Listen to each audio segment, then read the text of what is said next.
Genshin Impact just lit the signal fire because version 6.5 banner details are officially on the table, and there's a lot to unpack. New faces are stepping onto the stage, familiar favorites are circling back, and the meta might be heading for a serious shakeup. Beyond the banners, there are fresh expansions, new environmental additions, and updates that stretch into 6.6 and even further. Let's sort through everything carefully and map out what's coming next. But before that, want a cheaper way to top up your Genshin account? LDShop is a trusted top-up platform offering discounts starting at 15% off. Topping up is quick and secure. Just choose your server, enter your game ID, and your Genesis crystals arrive in minutes. You can compare LDShop's prices to the in-game store. 6,480 Genesis crystals cost $75 instead of $99. And right now, if you use my link, you'll get a 15% off coupon and an extra 5% off, saving up to $50. You'll also get the first-time double crystal bonus, just like in-game. Spend over $80 to unlock VIP status, which rewards you with a free Welkin moon. Check the link in the description or pinned comment to start saving big with LDShop. Fast, safe, and reliable. Now, before we move deeper into 6.5, here's a quick recap for Phase 2 of version 6.4. The Skirk and Escoffier banners are confirmed to launch on March 17th. The rumored 4-star rate-ups include Candace, Dahlia, and Charlotte, and honestly, that combination aligns well with current banner patterns. Now onto the centerpiece, version 6.5. The long-anticipated banner update is nearly here, and we now have confirmations on the key characters arriving this patch. Expect noticeable shifts in team compositions once this goes live. Phase 1 introduces Linnea, a brand new Geo unit making her debut. Alongside her, Chaska from Natlan is scheduled for a rerun. While some players hoped for other highly requested characters, or even the Pyro Archon, current information strongly suggests Chaska is locked in for this slot. Recently, Hoyoverse has shown a clear trend of pairing reruns that synergize well together. Similar to how Skirk and Escoffier shared Phase 2 of 6.4, we're now expecting Llama and Nefer to receive reruns within this 6.5 cycle as well. The pattern is consistent, and it supports this lineup. Beyond banners, version 6.5 is expanding the map. Dormant Port is finally becoming explorable. What once seemed indefinitely delayed is now arriving as playable territory. Even more interesting, this edition connects directly to the Asmodee region, effectively linking both areas within a single update. Early impressions highlight strong atmosphere and cohesive visual design. This is not a full-scale expansion on the level of a new nation, but it is still significant.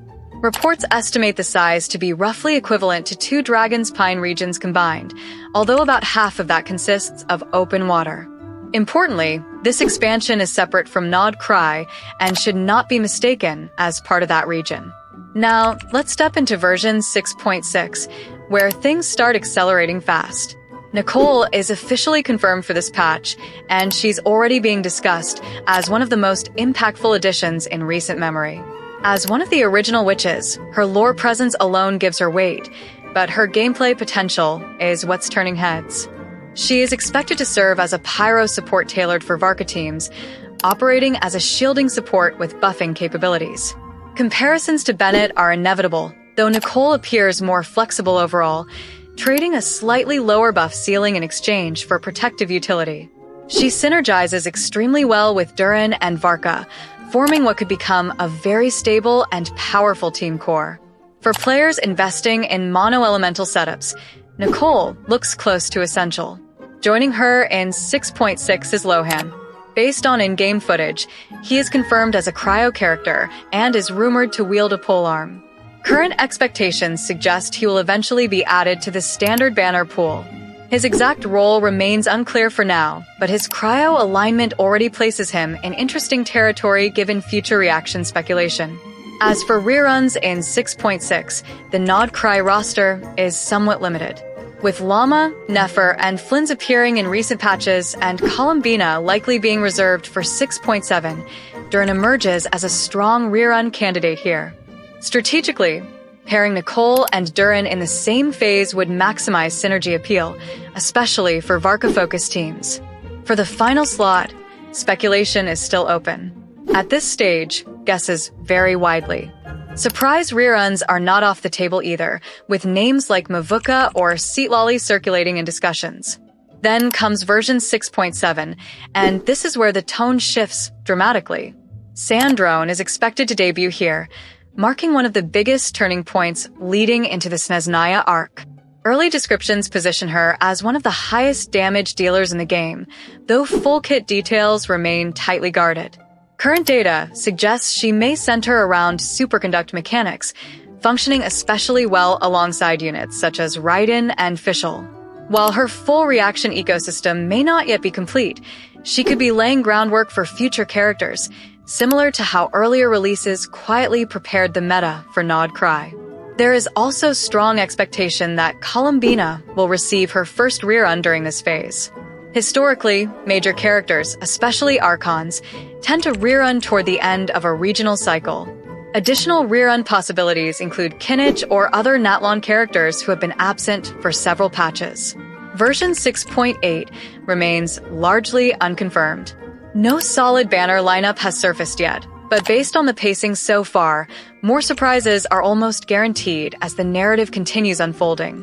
Looking even further ahead, early reports suggest the next region will heavily emphasize cryo reactions. A dedicated superconduct main DPS designed to synergize directly with Sandrone is rumored, alongside a melt-focused cryo carry.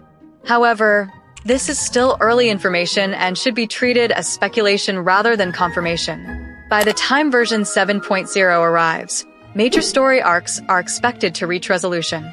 That would place Teyvat at a pivotal crossroads, especially with the Fatui storyline reaching its climax. The shift could feel less like a patch cycle and more like the beginning of a new era for the game. With Tsaritsa looming on the horizon, the scale of upcoming developments cannot be understated. Regarding unreleased characters, current expectations suggest Alice has been pushed into the 7X cycle, potentially appearing as early as 7.0.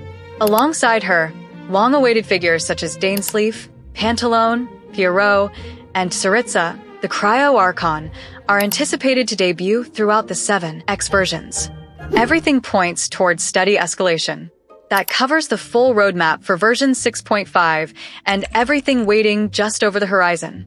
New units are stepping into the spotlight, major story threads are tightening, and the next few patches look stacked with momentum. The months ahead are shaping up to be anything but quiet. Make sure you're prepared when these updates drop, because the pace is only picking up from here.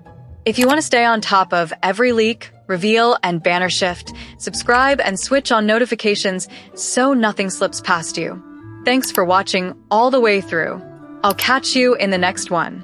And don't forget to check out LDShop if you want to grab Genesis crystals at a serious discount before the next banner goes live. All right, now we're talking.